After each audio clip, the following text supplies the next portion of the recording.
Jatrapur police station আপাতত গাঁজা বাগান নিধন যজ্ঞে মরিয়া। সোমবার সকালবেলায় 1.5 ঘন্টার অভিযানে প্রায় 1,500 গাঁজা গাছ কেটে ধ্বংস করে দিয়েছেন, এমনটাই অভিমত যাত্রাপুর থানার ওসি স্মৃতিকান্ত বর্ধনের।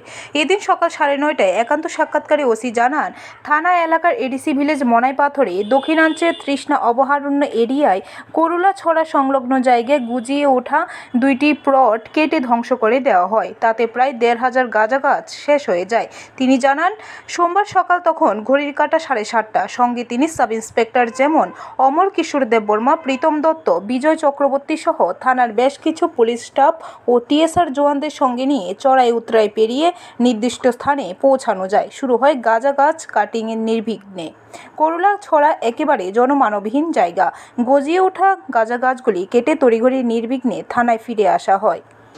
মনাই পাথর একটা জঙ্গলে খালি জায়গার মধ্যে আমরা গিয়ে দেখি, এখানে প্রচুর পরিমাণে গাঞ্জার চারা রোপণ করা হয়েছে এবং আমাদের স্টাফ সবাই মিলে আমরা এই গাঞ্জার চারাগুলো আমরা ধ্বংস করে দিই এবং একদম কেটে নষ্ট করে দিই এবং এই টোটাল যে চারা সংখ্যাটা হবে প্রায় অনুমান 1,500-এর মতো হবে।